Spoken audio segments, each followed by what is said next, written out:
আরাধনায় আজকে সবাই একত্রিত হয়েছি। আমরা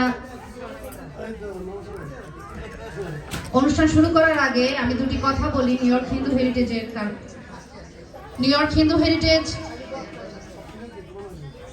তৈরি হয়েছে নিউ ইয়র্কের হিন্দু সংস্কৃতি এবং কালচারকে একত্রিত করার একটা উদ্দেশ্য নিয়ে। আমরা কিছু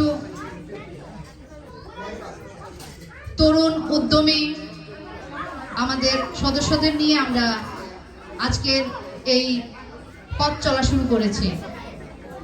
আজকে আমাদের বাণীবন্ধনে আমাদের দ্বিতীয় বর্ষ। আমরা মা সরস্বতীর আরাধনার মাধ্যমে আমাদের পথ চলা শুরু করেছিলাম। আজকে মায়ের আশীর্বাদে আমরা দ্বিতীয় আয়োজন করছি। আপনাদের সবার সহযোগিতায় আমরা আজকে এই পর্যায়ে এসেছি। নিউ ইয়র্ক হিন্দু হেরিটেজের পাশে থাকবেন আপনারা সবাই এই কামনা করি এবং অসংখ্য ধন্যবাদ আপনারা এসেছেন আমাদের মাঝে। আমরা এই পর্যায়ে চলে যাচ্ছি আমাদের আজকের সাংস্কৃতিক অনুষ্ঠানে। আমরা আমাদের ছোট সোনামণিদের পারফরমেন্স দিয়ে আমরা আজকের সাংস্কৃতিক সন্ধ্যা শুরু করব।